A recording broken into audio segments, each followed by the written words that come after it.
Good morning, everybody. Welcome to our little presentation. Just a short introductions. I'm Rod Olson. I'm a court administrator from Fargo, North Dakota. My name is Chris Iverson. I am Rod's assistant court administrator from just a little ways west of Fargo, North Dakota. And good morning, I'm Dexter Thomas from Phoenix, Arizona. So how we thought we'd proceed today is Chris and I have kind of done this presentation before. We'll kind of go first, and then Dexter's going to add something at the end, and we'll kind of see how it goes. If you have questions, don't be afraid to speak up. We'd like some feedback, and there's a post here, so I'm kind of trying to find everybody.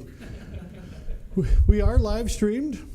Chris and I spoke at CTC in Minneapolis in October, and we did a live stream there too. And there's good things and bad things about live stream. One is the bad thing is you can go home and watch yourself.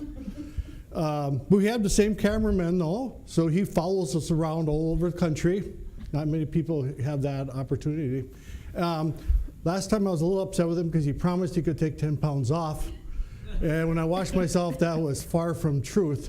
And this morning he told me, he says, well, you should have thought of that 5 months ago instead of expecting me to do miracles.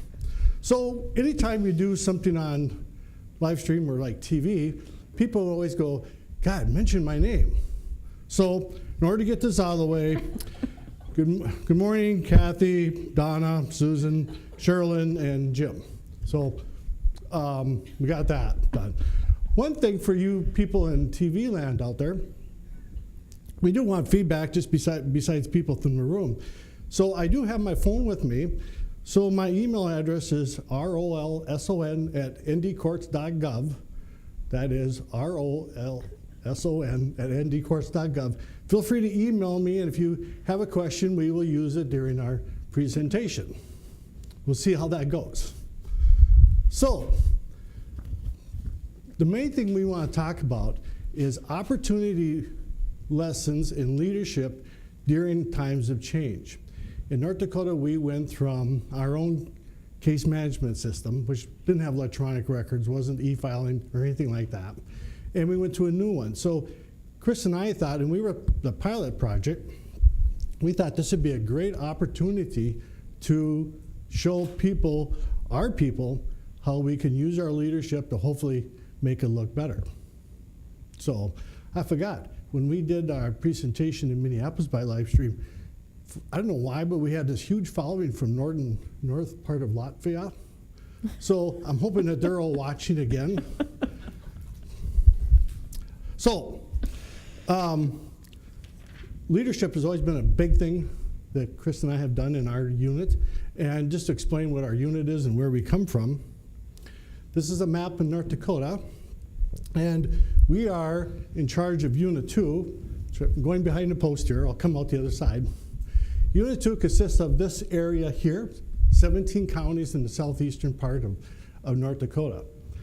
And our pilot project involved these 2 counties, and then after that, we took the rest of the counties. So North Dakota is a little different from many states. We don't work for the presiding judge, we work for the state court administrator. That gives us some opportunities with our employees because we appoint the state clerk of courts, and the deputy clerk of courts work for us, along with juvenile probation. The room was wider than I thought, sorry.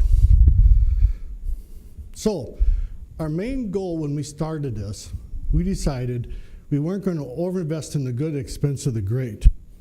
So what does that mean? Before we bought our last case management system, we bought a jury program, a new one.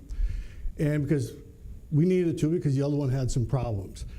The problem was we found out that when we bought the new jury program, we let it get away from us, and people morphed it into the old jury program. And it's like, well, that's not what we wanted. So we actually had to stop and say, we're going to use the program as it was designed, which everybody liked. I'm not sure why we went down the wrong path there, but we found it soon enough. So another thing is we decided we weren't going to do workarounds. Many states, when they get new case management systems, they go, well, this doesn't work now, but it'll work a year from now. And we thought, no, we're not going to do that. We want it to work right away. we weren't going to have our employees do workarounds, because workarounds keep changing all the time. And it's like, I knew how to do this, now I have to do a workaround.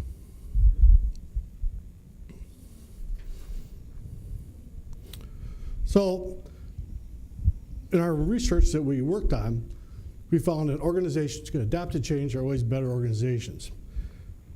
Our example was, for example, if you take Subway, McDonald's sales have gone down because people want to eat healthier now, that type of thing. Subway has gone up. Although I think recently they may have taken a little dip too to another healthier chain. But that's what people, those companies, some companies fail to recognize that. And another one is the auto industry. Chris has a 1966 Ford Mustang. I have a 2005 Ford Mustang. Her car is a classic. It looks cool, but if you stand in front of it, if you look down the roof line, hood lines, you can see where it's wide and then it gets very, very narrow. It's not exact at all, because back then, that wasn't important to them. You go look at my 2005 Mustang, the line is the same, because they increased the quality because of competition from overseas. They knew they had to start making better cars, and Ford's big thing was quality as job one, and they really followed through with that. So we looked at that and thought this is what we need to do when we move on to our change that was coming. And there's probably no bigger change than you can have in the court system when you go from one case management system to another. We went from paper files to electronic files.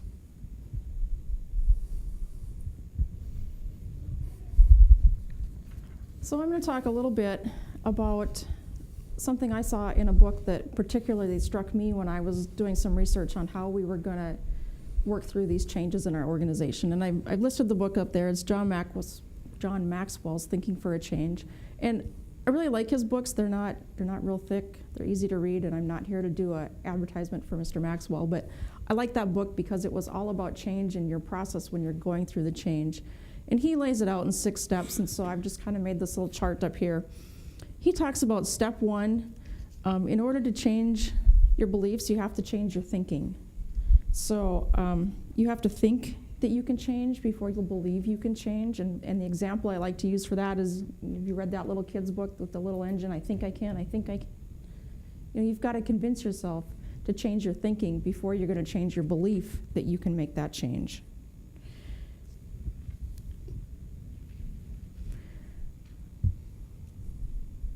I nodded too quickly. Oh, I'm sorry. I thought it was a Go nod. back. No, Do you want to run it? I can. Okay, that'd probably be Thanks. easier. All right, so the second step, once you change your beliefs, you can change your expectations. The only thing that stands between you and your goals is often the will to try and the belief that it's possible. And when Rod and I talk about being unit administrators for Unit 2, we always tell our folks that we have high expectations of you, and we don't think there's anything wrong with that. People will often achieve those higher expectations if you tell them that's what your expectation is. And so the second step of that was changing your belief will allow you to change your expectations for yourself. The third step talks about once you change your expectations, you can change your attitude. If you've got positive expectations, people are going to have a more positive attitude about that change that you're going through. The fourth step talks about when you change your attitude, you change your behavior. It's all a progression. And the example that I like to use about this, the little analogy, is to imagine this process as like a fruit tree. So the first thing your fruit tree is going to have to do is develop its roots, right? It's going to have to work on the thinking, the beliefs, the expectations, your attitude. Those are all building your roots and giving your tree the ability to get those nutrients. Once you have that, your tree is going to start to bear fruit that everybody can enjoy. And so that kind of moves us into step 5. And step 5 talks about changing your behavior allows you to change your performance. So it lets us reach new goals. It gives us a higher level of performance. It does require change, and change does feel awkward, doesn't it? You know, we sat through that plenary session yesterday and we listened to the lady talk about our gestures and our behaviors. So we can all cross our arms, right? She talked about crossing your arms as a negative thing. Well, be negative for me, cross your arms. Let me cross your arms, okay? Try crossing them the other way. You really got to think about it, and it really feels weird, doesn't it? It was a change. It's a small change. Now, the more you do it, I mean, I've done that a few times, so I can do it a little easier. Not really. It feels a little less strange, but it's awkward. Change is going to feel awkward, and people need to know, we understand you're going to feel awkward. You're going to feel a little disconcerted, but the more you do it, the easier it's going to get. So once we've changed our performance, we realize that now we've changed our lives. We've given ourselves a new set of skills. We've succeeded where maybe we've failed before. It just takes us to that new level. So start your change by changing your mind about what you can do and what's possible. So what kind of change are we talking about? I don't know, we went around the room a little bit and talked to some of you as you came in. We got a new case management system. And with that case management system, we went from an entirely paper-based system to an electronic system. So that means we've got a new case management system, no papers, everything is digital images. We've got e-filing, we've got online payments, none of that stuff we had before. Now, the advantage to coming from a state like North Dakota is that we've got a decent-sized geography, but we don't have a lot of population, so we don't have a lot of employees. Rod mentioned we work in that one corner of the state. We have 87 employees that we supervise, and then we've got some contract clerks. So we think of ourselves as pretty nimble. We were able to take a huge chunk and make a change pretty quick. It was still a process, but you know, we didn't have a ton of committees, you know, a ton of processes that we had to go through. We were able to appoint some key people that could be our decision makers and go through that change pretty quick. But it was still a change. It was still a big deal for us. So what are we talking about? That new system. We took that new system as an opportunity to look at the way that we did business. We didn't want to, like Rod said we did with our jury program, try to replicate our old process on the new system, and found out that didn't work so well for us. So we wanted to take the opportunity and take this new program and really examine our practices. Were we doing things the most efficiently? Were we doing things because it's the way we've always done it? We wanted to make sure we looked at everything and took advantage of all the features of that system and took advantage of the opportunity to make those changes as long as we were going to a new system anyway. Our old system, we pretty much thought of that as a clerk's program. It was case management, the clerks had access, that's where they kind of did all their work. With our new system, since it had those digital records, that has become truly the court system. The clerks use it, we as administrators use it to run reports on data and look at cases, do audits, things like that. Our judges use it in the courtroom. Other court staff use it to look up information. And so we had to be really cognizant of the fact that we were going from a clerk-only system to a system-wide application. So just quickly, the people in the room, what is your role? Do we have administrators, clerks, judges? Okay. So that was one thing we had to be really cognizant of, was that we had to consider the impact on all of these players and how we were going to share information with them. Making progress, we felt like we were making progress pretty quick, but sometimes you take 2 steps forward to take 1 step back. Because as you roll out your system, you learn about it, you learn its capabilities, and you may have to make some adjustments along the way. So we had to be cognizant of that as well. And along with our system, we made information available on the web. So when I talk about making sure that we're including justice partners, we now have information and reports that we can send electronically to the prosecutor's office, the defense office, different agencies that we work with, whether it's community service or parole and probation, we can send information to those people. And so we had to make sure we communicated with them as well, as far as, are you going to be ready to receive this information? This is how we'd like to send it to you. What do you need that we're not sending you, so we can maybe make some adjustments, things like that. So that was very important to us to include all those types of folks.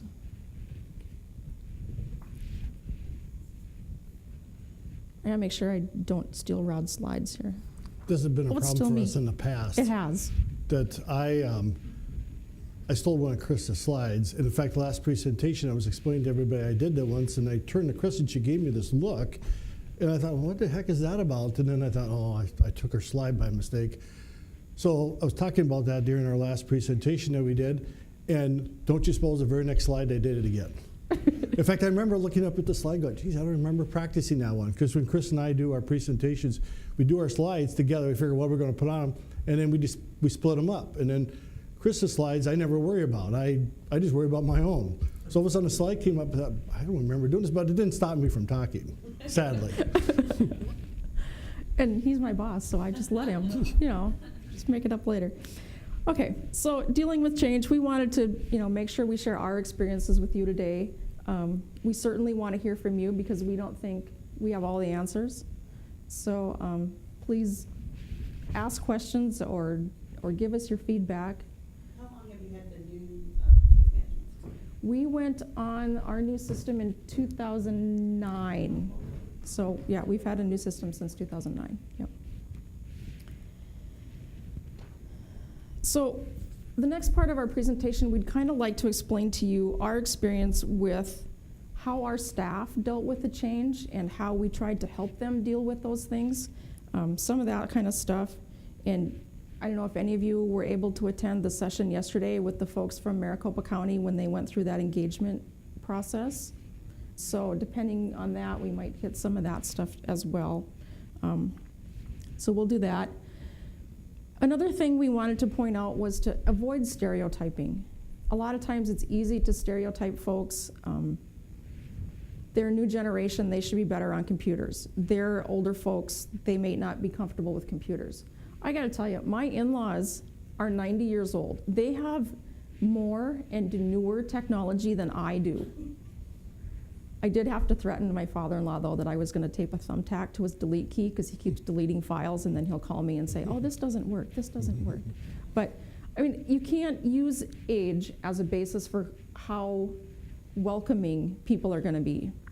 And the other thing you can't use is experience levels, because face it, once we get a new system, we're all starting at square one. So that's an important thing to remember. So how do we help people through change? We made sure that we gave people an opportunity, we'll call it venting. Make sure you give folks an opportunity to talk to you and that you're willing to have an open mind and listen to them when they're talking to you. Not just that they're talking, but actually what they're saying to you, because those are the folks that are going to use that system. So we made sure to let people vent. We also let them talk about not only what they felt like about the processes, but how they were feeling personally.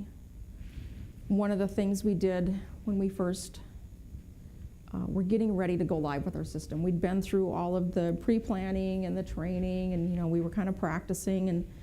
And at the time, I was the acting clerk in the county that was our pilot project. And so I sent an email to everybody in the office, and I said, I don't want you to spend a lot of time on this, but I just want a quick input from you. Give me one word. How are you feeling? And I got all kinds of emails back. Nervous, scared, anxious. I got a few that said drink, so I could understand real quick how people were feeling. And I just made a big poster and I put it up on the wall. And it just lets people know that I'm not alone in this. There's other people that feel the same way that I do. So that was just a real quick check-in with folks just to get the pulse. And then I followed up a couple weeks later after we'd had some time on the system, people had had a chance to actually use it.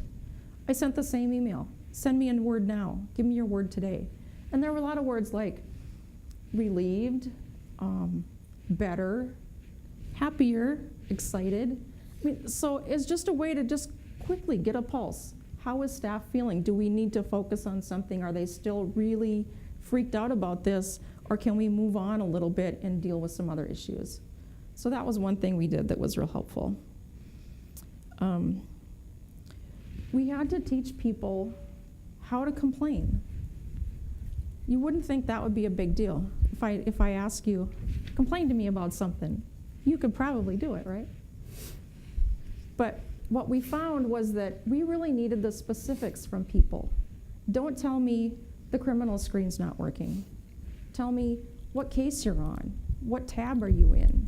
What isn't working? You can't see a document. You don't think they're in the right order. Tell me what your problem is, because I can't fix it if I don't understand what it is. So that was one of the other things that we really did. And finally, the successful transition from our old system to our new system. We wanted to make sure that people recognize that change starts with letting something go. You can't hold on to that old system. You have to let it go in order to move forward. I should probably check our mini Check emails the to mini see emails. what questions are coming in. So bear with me just a second. I'll need my glasses. Any guesses how many emails is Rod going to have? Yeah. Oh, here's one. This is good. Found this interesting. You should talk about yourself more. Well, it's embarrassing. Mom. Never mind that one. And we'll just move on to the rest. I'm sure some more will come in later. So what we want to talk a little bit about is how do we prepare our people for this change? You know, you can go to them and say, hey, we're about this new case management system, and we're excited, but it doesn't mean they're excited. They go, I didn't mind the last one. They don't always understand why are we moving to a new one. So we kind of want to talk about how we prepared them. In our pilot site, which is the largest county in North Dakota clerk-wise, I think there's 27 deputy clerk of courts in that office. And of course, it's a big office, so they're a little bit spread out. Well, we knew going to a new case management system that people would get nervous and, you know, I'm not learning as fast as my neighbor is. And so we decided to use the colors training so that everybody could understand what their next door neighbor was like and somebody else in the office. Has anybody gone through the colors training? It's the blue group is that you're more into your feelings. There's the gold group, like Chris, very organized, will do very detailed. There's the green group, which is Analytical. And then there's the orange group. The orange group have a lot of cool things they want to do. They never spend time in detail. They like to have a good time. And many of our defendants, and they don't follow rules. They don't always respect authority. And I happen to be in the orange group. So Chris is in the gold group, I'm in the orange group. Two completely different approaches to how we do things. So when you take the test, you get scores. So like my orange was a very high number. My blue was very, very low. In fact, embarrassing low. So sometimes when you find out what your weaknesses are, you work to improve this, right? So if I know that I'm not very good with feelings and don't maybe understand other people's feelings, I need to work on this. Well, it was my wife's birthday, and I thought in order to get in touch with my blue feelings, on my way home, I stopped. There was a flower shop across the street. So I thought I'll walk over and buy her flowers for her birthday. How hard can this be? So walked across the street, get in the flower shop, and she goes, well, what kind do you want? Flowers. I'm not sure what you mean. Well, she goes, there's all these different kind of flowers. And I go, what do you recommend? I'll buy anything that you recommend. I don't know. So she talked me into this large thing of flowers with a balloon. Okay, so I pay for this. And I'm thinking all the time, this is why I don't do this kind of thing, because I'm not good at it. So I get outside the door, and everything is about timing in life. A few minutes can make all the difference in the world. This was a few seconds. I get out the door, and it's windy, it's in April. And just as I'm right across the street, there's a huge Catholic church down the road, a funeral lets out. Coming down the street is the funeral caravan, right when I'm on the curb. So I want to cross the street, but now I can't cross the street, right? Because all these cars are coming. So I'm holding my flowers. I got my balloon that's flapping around in the wind. And everybody who drives by, and they're looking at this fool standing on the curb with his flowers and his balloon, and they're going like this. And I thought, this is terrible. So I thought, I can't stand here on the curb with all these people following through on this funeral procession. So there was a light pole there. I figured I'll stand behind the light pole, right? Well, the light pole is only 8 inches wide, so that didn't work either. But this is why when you try to work something, it's like, okay, I made the effort here, but I'm not getting any help from anybody. And apparently the person was very popular because there was a lot of cars. So we did this color thing, and in fact, that's a picture of people doing it there. So they'd understand what people are like in the office. Go, okay, that person is very high blue. I could see if I say something that maybe I took as a joke, they're going to take it seriously. And we wanted people to understand each other because they're going to be under stress. You know, we got a new system, there's going to be kinks into it. We want them to understand their fellow worker. So we did that. The other thing we talked about is Chris and I had taken a class on learning styles because I learned nothing standing behind somebody showing me their computer program. I could stand there all day and I'm not going to get it. I actually have to use it. So when we did training, we had all kinds of different users. Some people, because they sat in front of computers and actually would, this is how you load a criminal case. And then they would go make a case up. And one thing we found, everybody spent too much time trying to come up with funny names for the criminal case, right? Just use Joe Blow or something, but no, they got to be creative. And so we were trying to explain to people as part of this process that the person that you sit next to in this computer class may catch on quicker than you and be prepared for this. I never sit by Chris at any type of computer training thing at all because she doesn't, first of all, she doesn't look at the keyboard, which bugs me because I need to look at the keyboard. And I go, what do I put here? So it doesn't go well. I can't stand the pressure. I have to go off by myself. So we did all this to try to get people prepared. The decision making was, we didn't want it to be the top-down approach. We wanted everybody involved in the decisions. Sometimes there has to be one person at the end says, okay, we can do it 3 different ways, but we're going to do it. We're going to do it this way. But we would get people together all the time. If something will come up, we'd form a little committee. What do you guys think? How's the best way to handle this? But the committee didn't meet for a year. We might have met for a week or 2, and then that committee disbanded because we have solved that problem, and then we moved on to something else. So we kind of handled things as we went.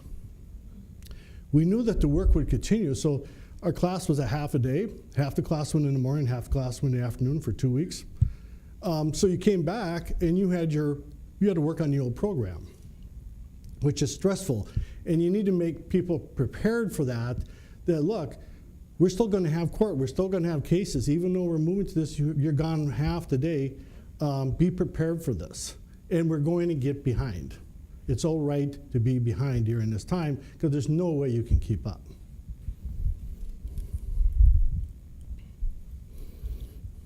So one thing that Chris mentioned, everybody went from being an expert in our old system to a beginner.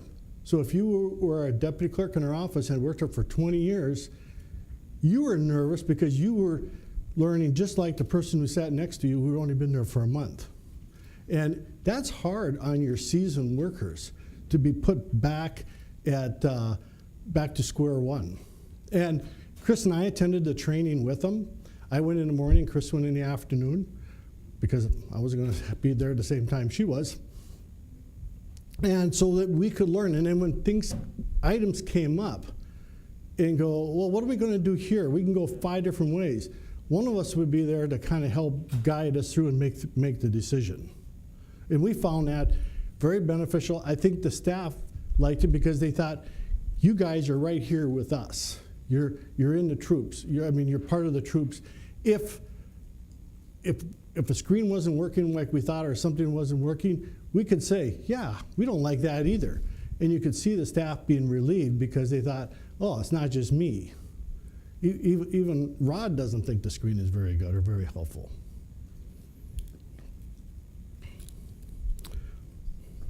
Oh, clicker. So Chris talked before about speaking up. We had everybody in the office get together Friday mornings.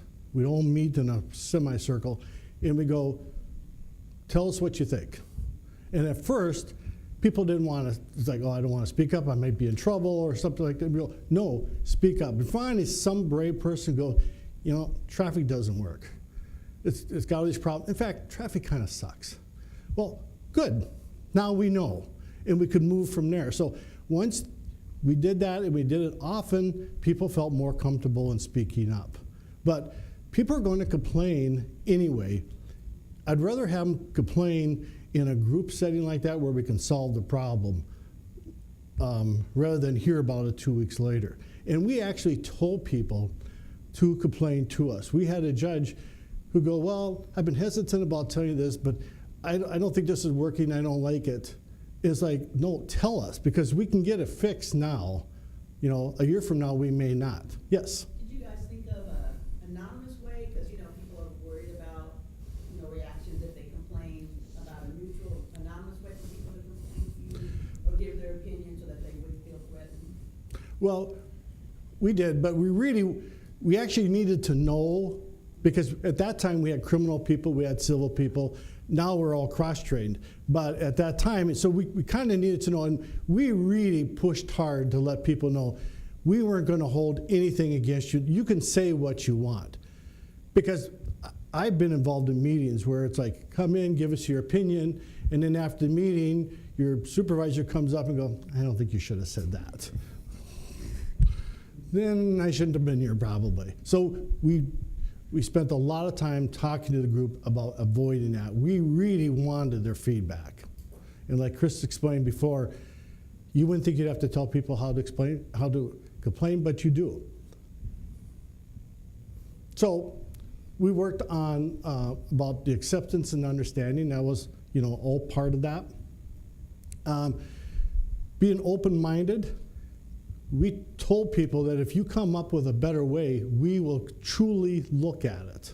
We won't just brush it off. We will truly look at it. I don't want to get ahead of myself because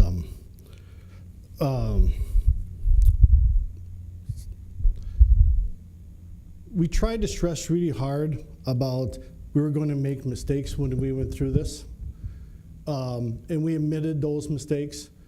So we would tell people, look, we're going to probably choose the wrong way to do it. But if we find out it was the wrong way, we're not just going to keep plowing ahead.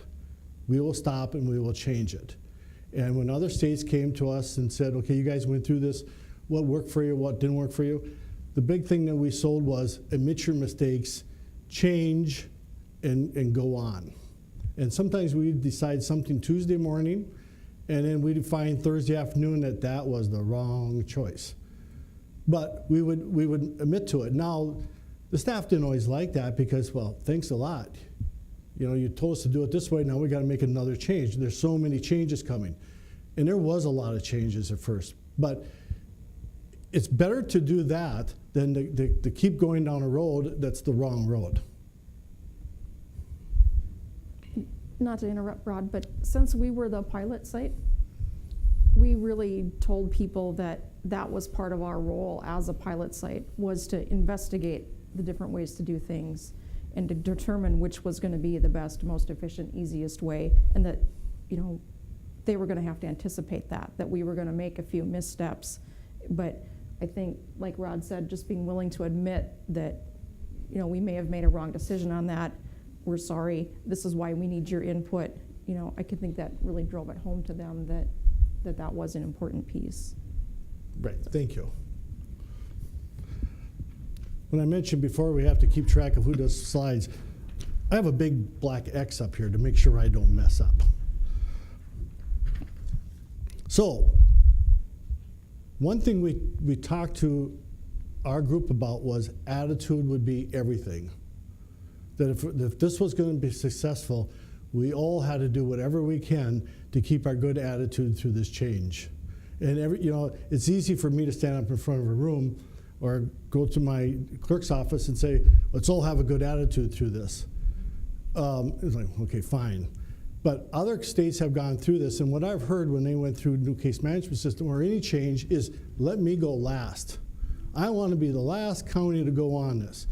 Well, we didn't want that in North Dakota. We wanted people to be excited about the change that we were going through.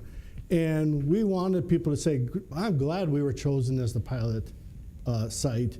And we wanted other counties who were coming on later to say, hey, we're looking forward to this. We don't want people dreading this. And if we keep a positive attitude, that will sell the whole program through the 2-year stretch that we went to. So one of the things we always talked about is why we're doing this. I mentioned before is why are we moving to a new case management system? Has anybody ever seen the video that Simon, I think his last name is Sinek, he talks about the why. He had this big circle. He talks about Apple Computer and how they operate.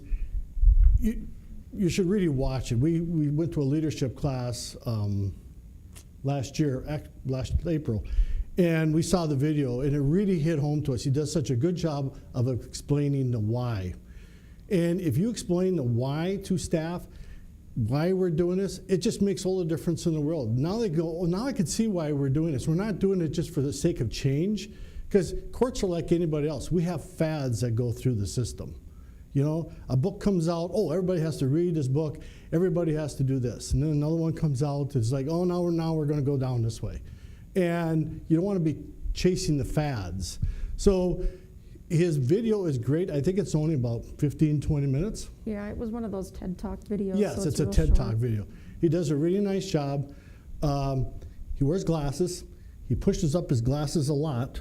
So if you're sitting home and have a group of friends over, you could actually turn it into a little drinking game about every time he does this. But it's very good.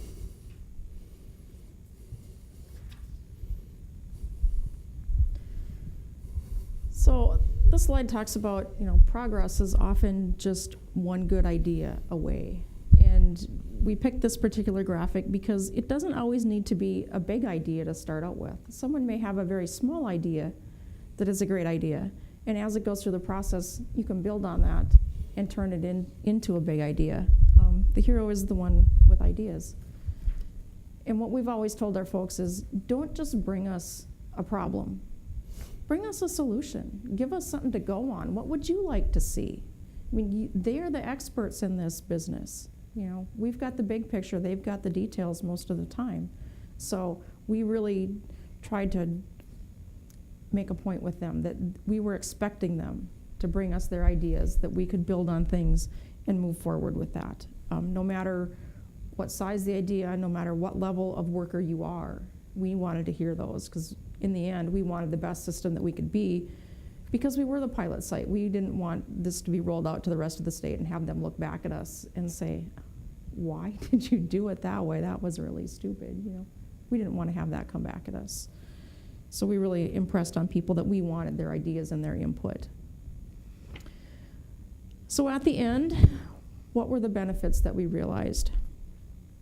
We redesigned our system. Obviously, we got a new case management system. We went from paper to paperless, paper on demand. And we did see some benefits to that. We changed a lot of our processes. We changed a lot of our forms. We had to change rules. Things that used to be required in triplicate, we no longer required in triplicate. I mean, there was a lot of work behind the scenes that went into this besides just a new case management program.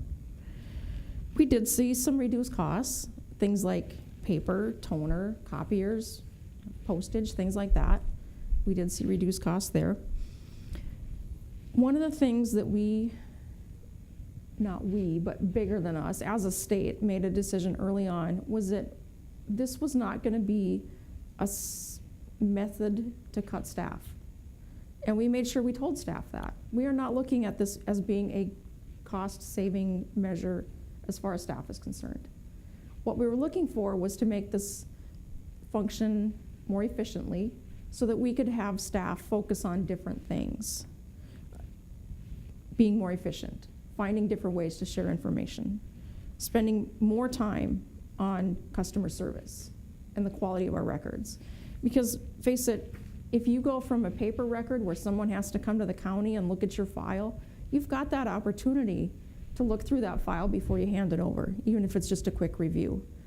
With our system, since we had information out on the web, that information is available almost instantaneously. So the effect of our error, we may not even see it right away, and it goes right out to you, and you can see it.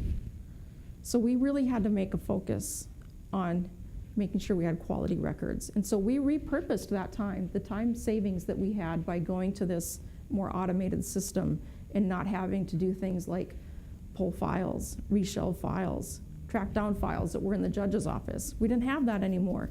We had a little bit of time savings there, but we wanted to make sure we used those time savings in a decent way. And we chose to focus on the customer service and the quality of those records. Anything you wanted to add about that, Rod? No. No? Okay. I thought you were looking at me for something, and I had nothing. Sorry. No, I was just checking. So, in the end, how did users react to change? Some of our older workers decided it was time to retire. They didn't want to go through that process, learning a new system, learning new processes, going through all that. They just decided it was time to go. And frankly, it was a good decision for them, and it was a good decision for us. You know? We had quite a few that were afraid of change, and like I said, that's not dependent on age or experience level. Some people just don't like change. That's a fact. We didn't have anyone leave other than the retirements. They all got through it. Like Rod said, some people just wanted to recreate that old process, go back to the way that we did things before, and just make all these changes to our brand new system to make it operate like the old one does. Well, if we wanted it to operate like the old one does, we could have kept it, right? Okay. Some people embrace change, and those are the people you really need to find and tap into.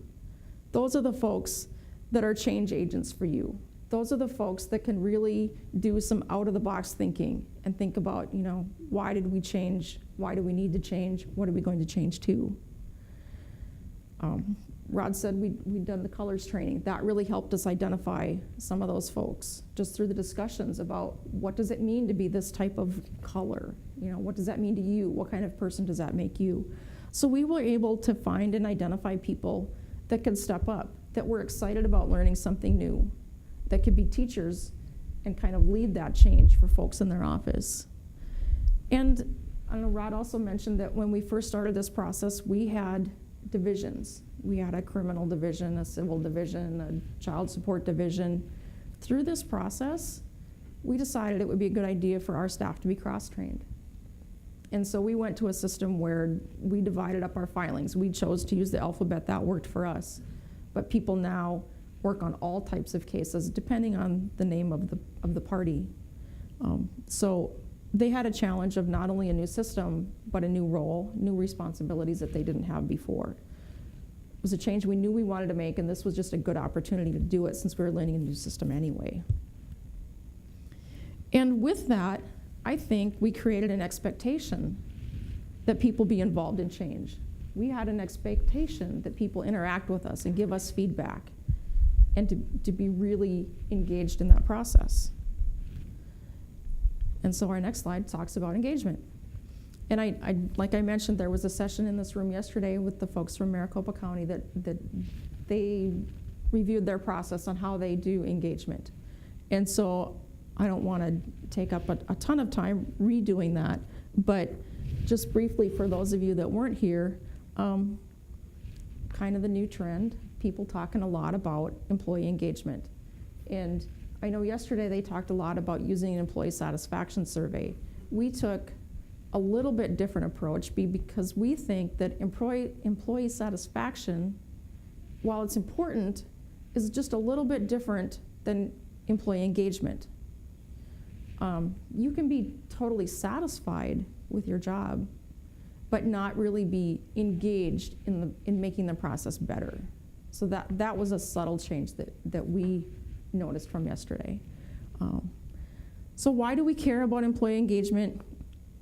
Employees who are engaged do have more job satisfaction because they are engaged in their jobs. They do show increased productivity. And so the process that we went through, we did this as a statewide project, and we had a statewide managers meeting.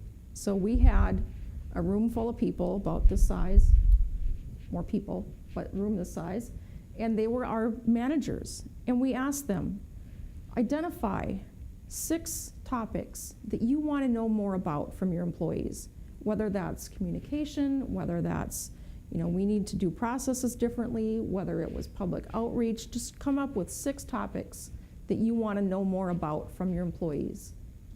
And so, we had brainstorming, and we gradually narrowed it down to 6 topics. And then we asked them, get some specific questions within those topics about what do you want to know, and word them very carefully. One of the things that we had found from using some of the national surveys was the questions weren't very specific about who they were asking about. There might have been a question about, my boss values me. Okay, who's your boss? Is it the manager of your department? Is it your department head? Is it Rod as the court administrator? Is it our state court administrator? Who are we actually asking about? So we wanted to include very specific terminology about the positions in our system so that we were getting the correct feedback. And I think our survey ended up to be about 80 questions, which seems like a lot, but they're not hard questions. They're just rate us on this, please answer this. And we used SurveyMonkey. That was an easy tool for us to use because it lets us tabulate our data at the end. And we were able to break it out and determine not only which responses belong to our administrative unit, but which responses came from the clerk's department, which responses came from the juvenile court department, things like that. One of our big things was, if you're going to do this, if you're going to ask employees questions, you have to be willing to follow up and address those concerns. And so the next step that we took was to take those results and share them with the staff. And we shared them with the managers. And then we had folks go around in their departments and discuss it with people. Okay, this was our top concern. This is what we'd like more feedback from you on. Talk to us about this. And in some cases, that was a group discussion. And we also offered to let people come and talk to us individually if they wanted to. I made this comment because the surveys were anonymous. I want some more information about this. I think this is an issue. Maybe it's just an issue for me, but I want to talk about it. And so we did that follow-up work. We met with those groups. We did the debriefs. One of the things that people said was that, imagine, Rod and I aren't very friendly. Some of the juvenile court offices, you're not very friendly when you come over. Well, once we had a chance to explain to them that, the layout of your office, and when you're meeting with families and you've got serious things going on, you don't always want us, wandering through the hallway. Hey, how's it going this morning? Did you go to the game last night? That doesn't look very professional. And so when we were over there, we didn't really have a chance to chit-chat and visit with them, but we could do that a little bit through our department meetings and explain why. There's a time and a place for that kind of things, and it's not that we're trying to be unfriendly, it's that we're trying to recognize you've got folks doing very personal, very important things in your office, and that's not an appropriate place for us to engage with you. It actually gave us a chance to say why we didn't walk by their offices. One, I didn't want to come across as the hallway monitor. The second thing is, Chris has a nice voice, I have a loud voice. I don't want a probation officer meeting with a family in this room and I'm talking to the next probation officer about something and we're laughing or joking around and some poor families find out that their kid's not going to go home with them. we were aware of that. The other thing is, we have a juvenile director over there. I don't want to circumvent her authority by, well, why do we have her if Rod's over here all the time talking to all of us and telling us what to do? So we're trying to be aware of that. And once, the great thing was about the engagement survey, it gave us an opportunity to address it and like fix the problem, so to speak. But Chris is right. If you're not going to do anything about the results, then don't start it. And the other thing is beware that some of the things that you hear, you're going to be surprised. It's not always what you wanted to hear, but that's all right. Yeah, you can't fix things if you don't know what the problem is. So the little graphic on this slide here talks about, employees are either actively disengaged, they're crumbling your foundation, if you will. They're the rabble rousers, the people that are never happy, the things that are, stirring things up, the pot stirrers, the backstabbers, those kinds of people, they're actively disengaged. People in the middle, the bulk of our staff, they're there, they're doing their job, but they're not really engaged. They're not engaged in making things better. And then there's that little bit on the end. They're taking the tools that you give them, they're taking the training, they're taking their resources, and they're building you a better system. And so that's what we were going for with our engagement process, was just making sure that those folks knew that they were valued and that we valued their opinion and that that's how we were going to make ourselves a better system. And that part of this was going through that change for a new system. So the people from yesterday mentioned that they were going to, they did this and then they attended to do another survey. We did too, because we have our baseline now and we've worked hard on meeting with these people, talking about the comments on there, seeing that we're not always reaching them how we thought we were. So we want to see if we're better than where we were. Yesterday they mentioned about communication, and we found that too. Communication was one of our low areas, and we were really surprised by that because Chris and I have worked really hard on communication. I mean, considering how the world is now compared to what it was 20 years ago, you got email, you got phone, ITV. Why don't we have better communication scores if we have all this technology? Well, some people like the face-to-face meetings. Some people go, I don't want to walk down the hall to a meeting if you can just give it to me on my computer. So I think we're always going to struggle with communication because people like to communicate differently. I'm not a big phone talker, so I'd rather text my wife than to call her. She doesn't think that that's the way it should be, but I find that they're short, quick to the point, because that's the kind of person I am. So when I called her last night, it's like, really after 20 seconds, I was pretty much done. Went fine, still here, it's raining. What else is there to say? Well, she had quite a bit to say, and I thought, this is why people like texting. But anyway, so we take this stuff very seriously. When we do the engagement survey, it is not a fad for us. It's something that we do, we concentrate on, and we're going to use for some time. So our next step that we just completed, not that last spring, we did strengths training. If anybody aware of this, it's the Gallup thing, and you buy a book, and in the back of the book you take an online test. And the online test tells you what your top 5 strengths are. And apparently everybody has 5, because I had 5. So if I have 5, everybody has 5. And there's 5 out of a possible 60, 55, something like that. It's a big number. 30 maybe. Yeah. And so what we did is we had everybody take the test, and then we provided training after they took the test, half-day training where we got people together, and we couldn't have everybody there at once because we got to have somebody in the office, so we did it 4 times. And then we went through and explained what strengths meant, why we did this, back to the why, and so that we could show them that, you have a strength. We see now that you have a strength in this area. Frankly, we never used it, maybe because we weren't aware of it or whatever. This gives us an opportunity to use people who feel comfortable. It also shows us that, look, we got you in a job that's not your strength. If possible, we need to allow for that and have you do something else. Now, we tell people we can't always do that. You know, sometimes the job is the job. If you may not like really hard detail work, but if you're a deputy clerk, a lot of it is detail work. So, you know, we can't do anything about that. But if we can use your strength in other areas, we want to do that. A lot of our offices now do in-house training. So we take people who go, look, I don't mind doing that. My strength is I don't mind talking to people. I can prepare. And so we're using some of those people now to train other people in their office. And once again, we don't consider this a fad. We take it seriously. We plan to use it for a long time. We ask our supervisors when they do evaluations to take their strengths into account. So it's part of the evaluation process. Saying, we know this is your strength in this area.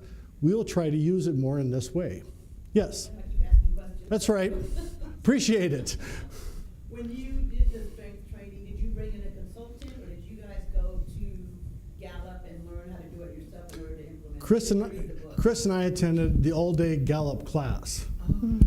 And then what we did is it's too expensive to have everybody do that. So we took their book and then we kind of created our own half-a-day class. We used some of the exercises that were in the book.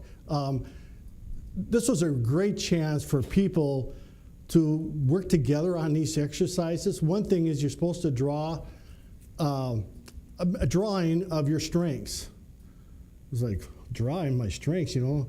I'm a context person, which means you like history, you can learn from history, and then you're this kind of a person, all that, and it's like, I don't have a clue.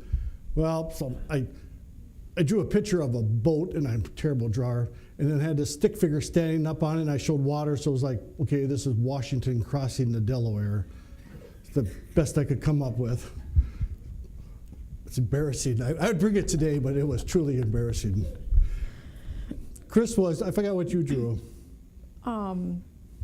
My top strength is learner, so I like to learn about new things, and then I like to tell other people about it, so I just drew a person standing in front of a room with a pile of books, talking.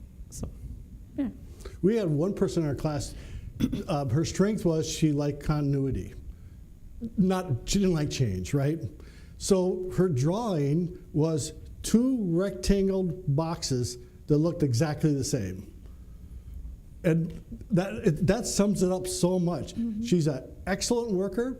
She just doesn't like change. So if you're going to do change with her, you can't just say, hey, we're going to change.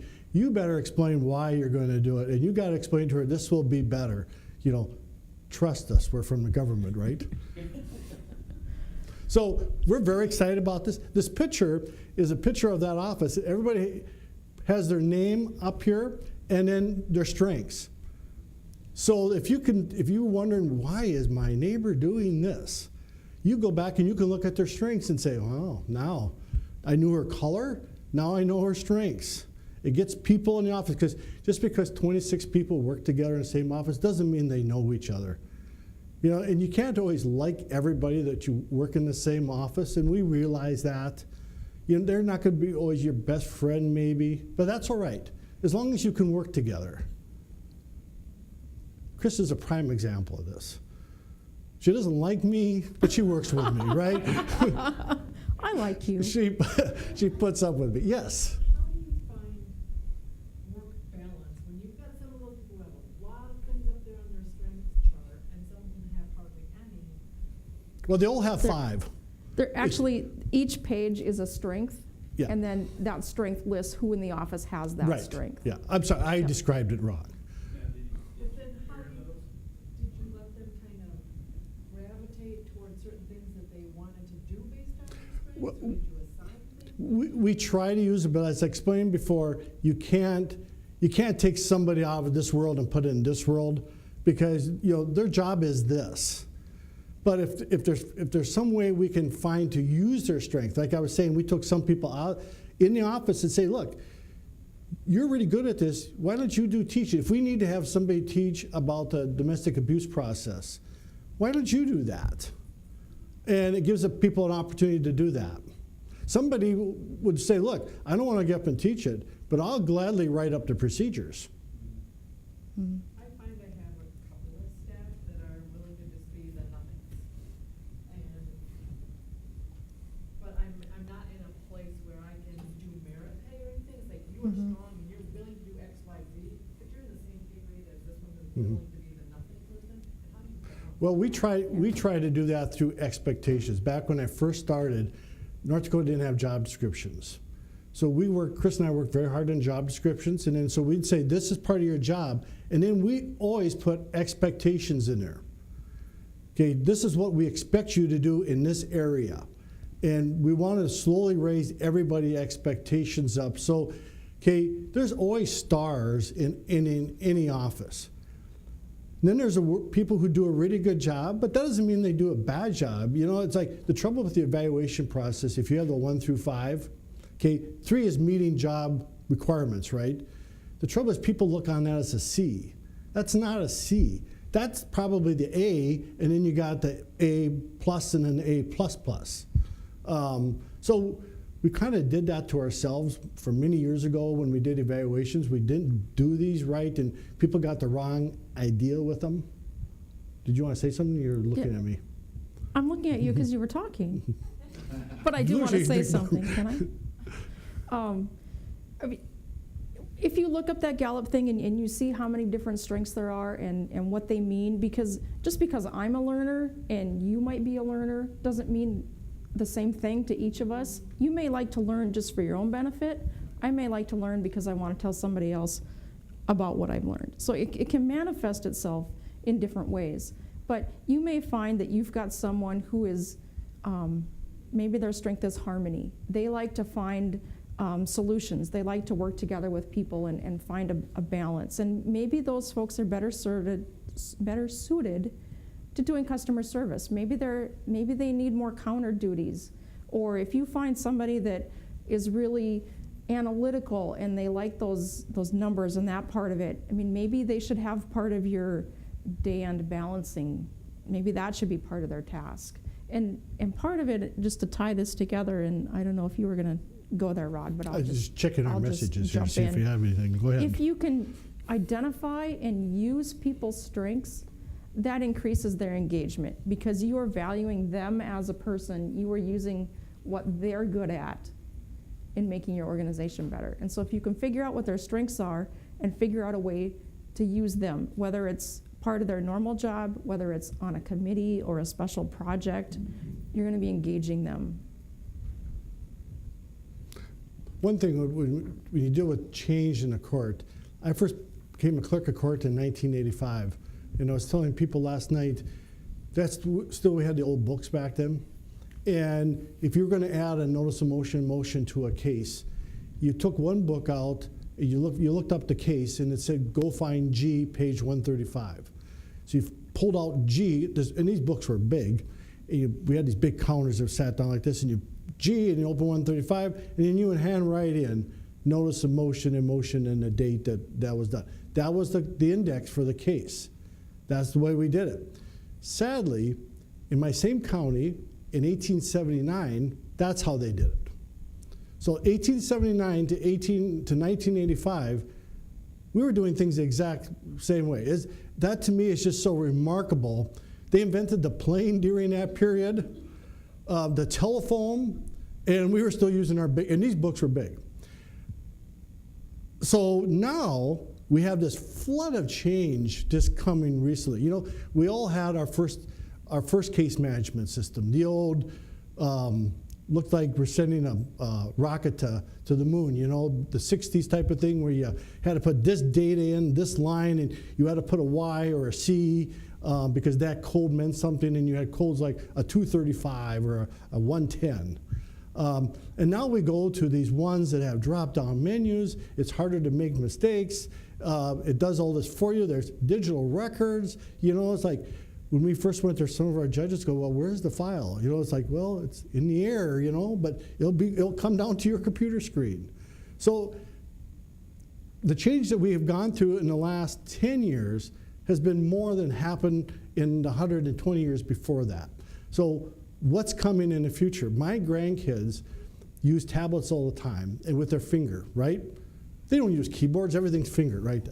So now we're going to be hiring people in the future and they're going to go, why can't I use my finger to move screen to screen? You know, why am I doing it this way? This thing is going to be old-fashioned in a hurry. So part of our strength thing is for those people who deal with change, I'm sorry, we're always going to have change. Some we bring on ourselves, some the legislators give to us, right? Sometimes the Supreme Court does things to us. They make a decision and now we need to change our practice.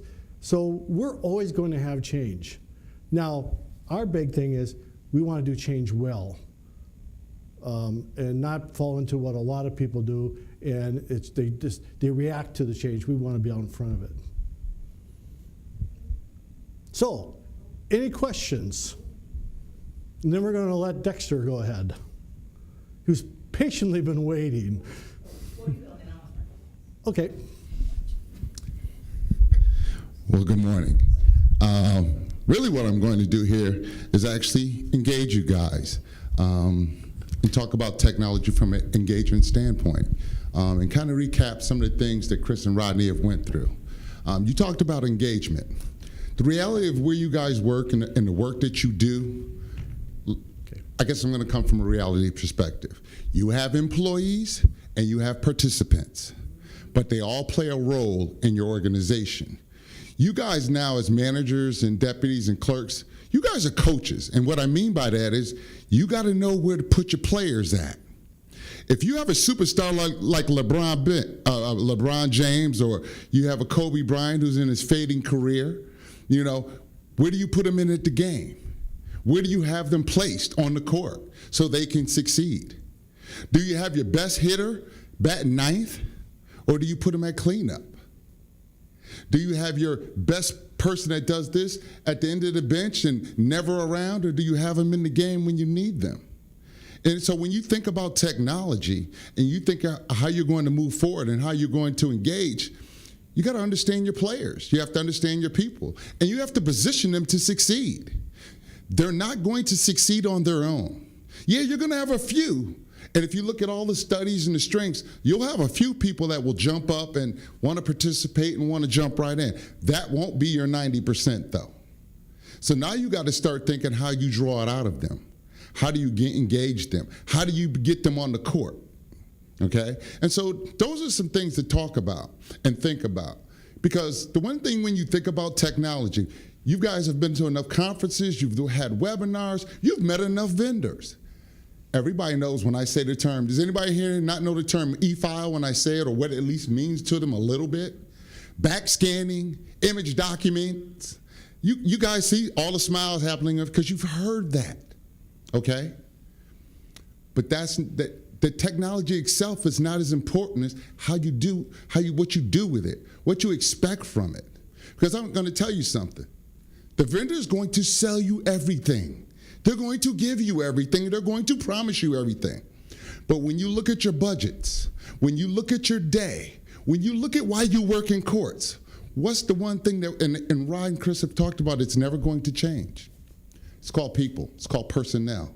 When you look at your budget, you might spend a lot to implement and get technology, but I guarantee your pay line of all the expenditures you have is in personnel. Why does a court exist? We exist to what?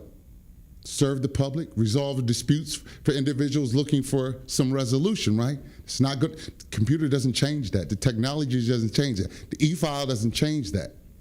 That still has to occur, right? And so we got to spend some time dealing with those issues and understanding that. You know, a lot of times we get ahead of ourselves and say, I'm going to buy me some new technology. I got an e-file. I want to scan. I want to back scan. What's the result of that? What does that mean to you? What does that mean to your organization?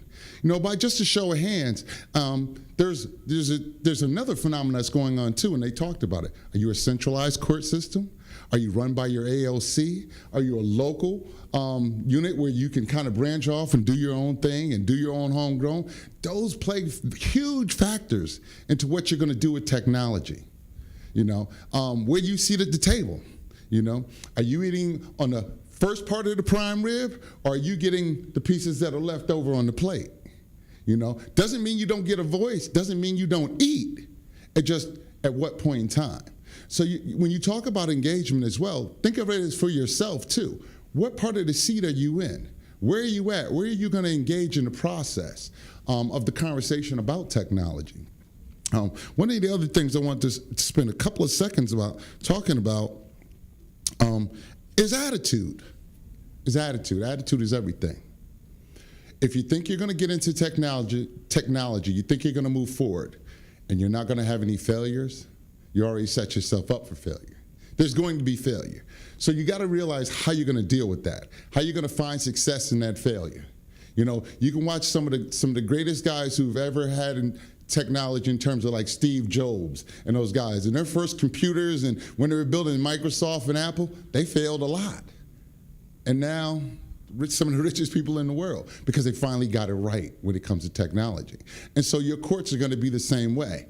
You might miss, you might slip a little bit, but as if you're actively engaging it and you keep that smile on your face and you stay positive, your technology is going to succeed as well as your people. The other thing is, I talk about too is how you're going to get there. They spent some time talking about engagement. We talk about satisfaction surveys. We talk about the strength trainings and all those things are fantastic. But those are points in time.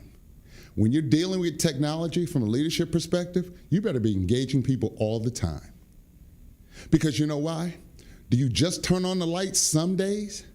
Do you just e-file some days? Do you just scan sometimes? You do it all the time, right? So people are impacted by this technology every day. You're only going to engage them sometimes? So you have to find ways to engage them. And what I mean by that is, what mode works for your system? People have created things like ideal factories, blogathons, internal Twitters, or whatever works for you, in your organization. But you have to keep people engaged too and give them an opportunity. I know you raised the question over here about, well, what about the people who don't want to speak up? Okay, well, give them a mode to have a voice. And be honest with that voice, though, because sometimes just because they have a voice doesn't result in the change that they're looking for. Because some people will disengage from the change when they give you an ideal and think that it was going to get implemented. Well, you know what? All good ideals don't get implemented, And there's reasons why. I hate to tell you, anybody in here got a cell phone? Anybody use digital technology? Most of us do, right? Don't think that new iPhone 6 you got now wasn't available 2 or 3 years ago. They just chose not to release it to you at that time.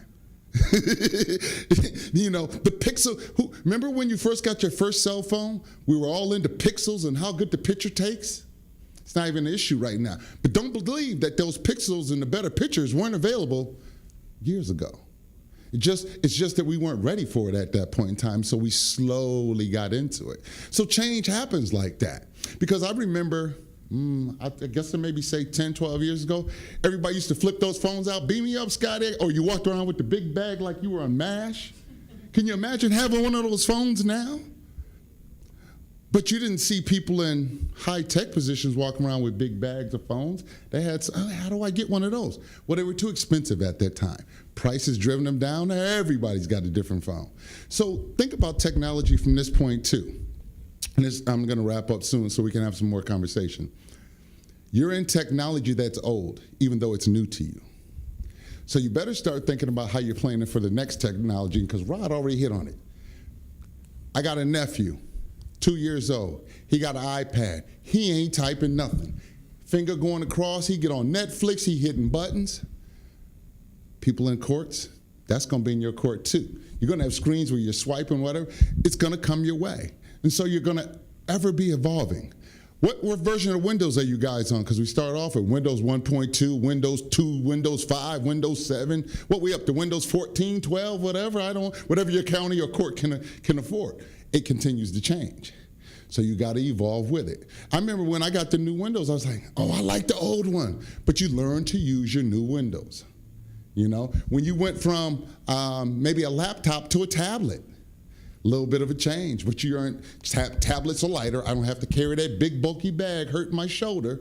You know, now you can get a little tablet and stick it in your little bag and walk around with it. Change is not always a bad thing. A couple other things I just wanted to make note of, and that is technology changes us. It changes us as people. It changes us as in our attitudes. But there's some things that you got to do about this change, and this is just from a court perspective. You've got to be able to explain what the technology got you. Where's it taking you? And you have to not only explain that to your staff, to your court, but it's just as critical to be able to explain that to the people who gave it to you, the people who fund you, but more importantly, the public. We spend a lot of time talking about what the technology did in my court. What did it do for the person across the counter? Because if you don't take faxes anymore, are you taking the electronic versions of a fax? Can they scan and send it to you? They're copies of their insurance card or their receipt, something they used to, well, most people don't take faxes anymore. Are you taking scanned copies now?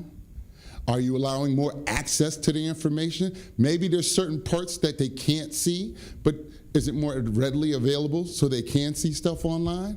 Those are still conversations that are still happening across the courts in America. What are we giving access to for the public? You know, now that you turn all this stuff into digitized material. So there's still some more conversation to be had about technology and how you use it and what you do with it.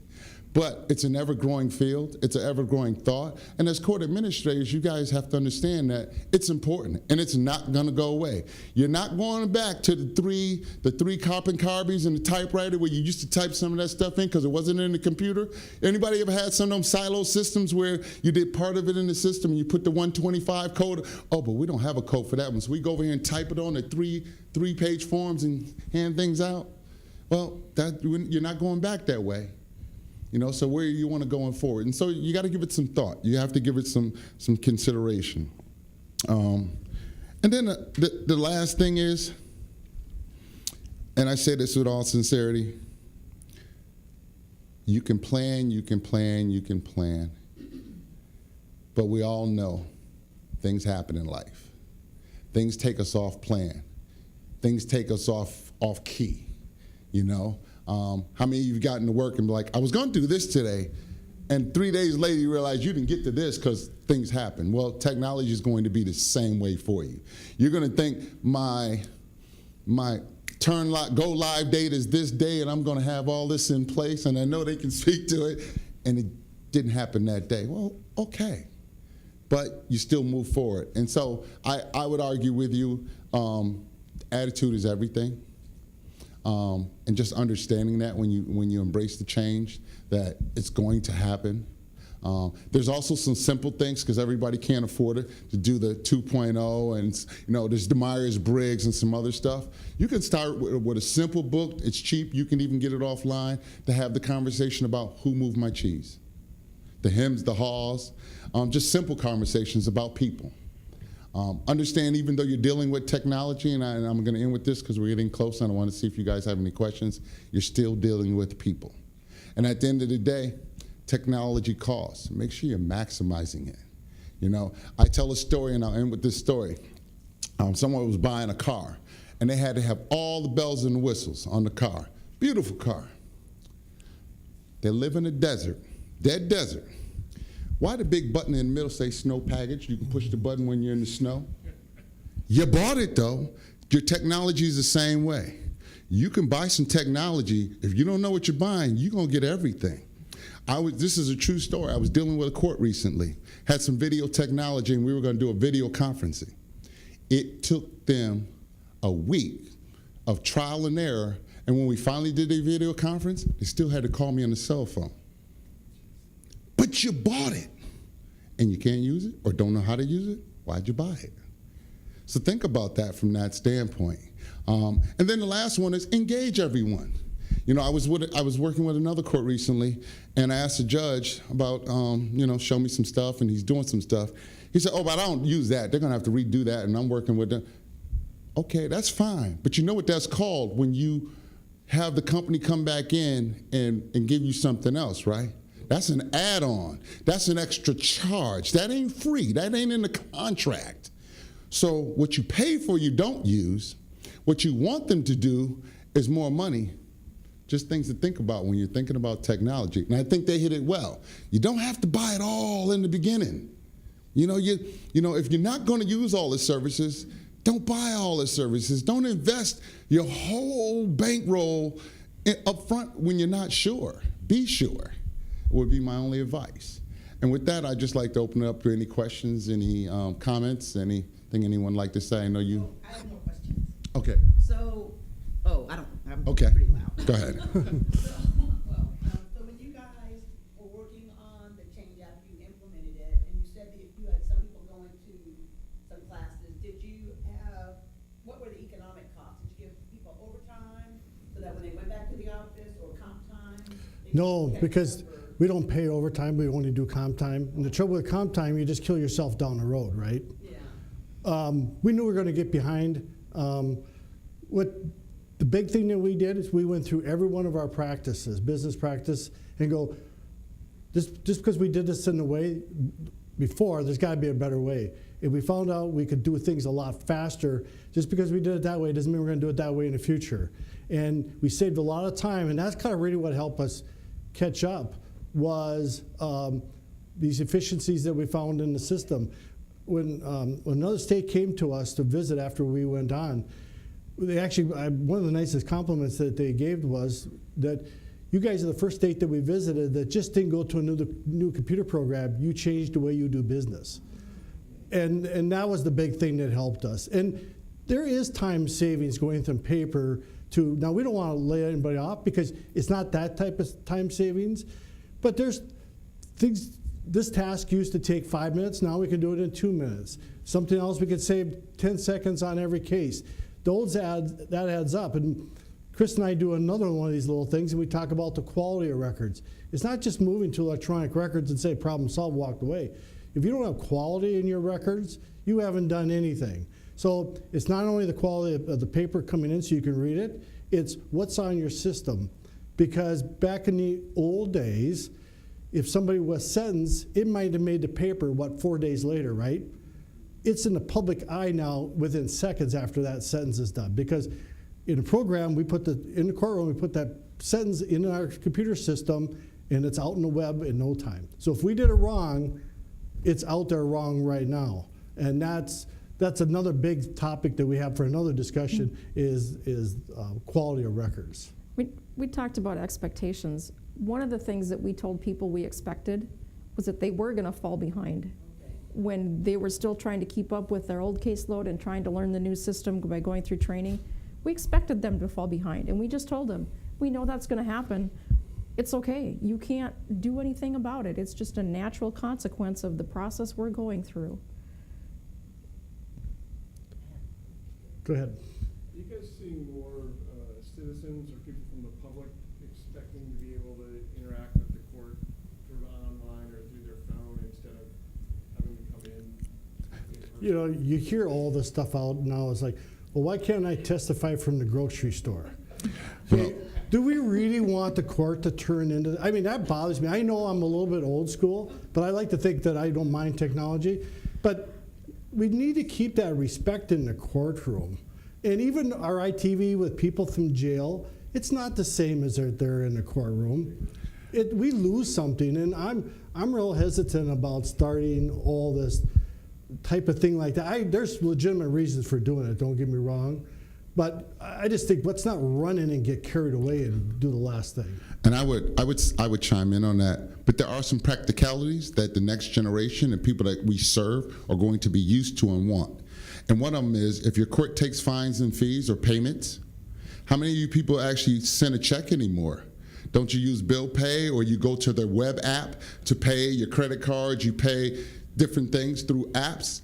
Some of the public is looking for things like that are not really unrealistic. It doesn't deter from the integrity of courts and what courts do.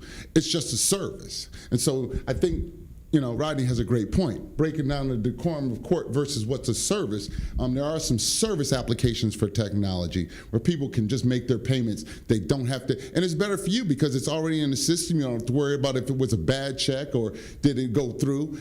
So there's some practicality for some things that we can do in terms of technology. I was thinking more like very low-level things like traffic tickets. And that's what I was speaking to, where you can pay, right. where you can pay your, Coming into testimony. Yeah. yeah, Right. where people can pay their tickets online and things like We that. had an so. interpreter not too long ago that we had to call an interpreter. And the person must have been working at the time, because a lot of them can't have just interpreting full-time jobs. So she must have been at work because we could hear price check on aisle 5. So yeah, it was great. We used the technology to get so we could do this, but no, it's like, man. And there are some states who have used it for, say, jury services.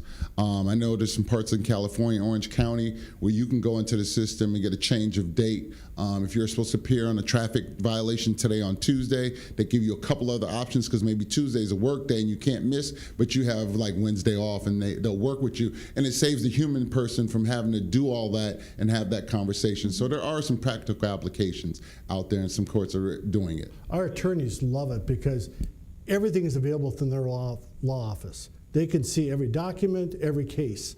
And the public can't see documents, but they can see the register, and they can see court dates and all that, what they got left to pay.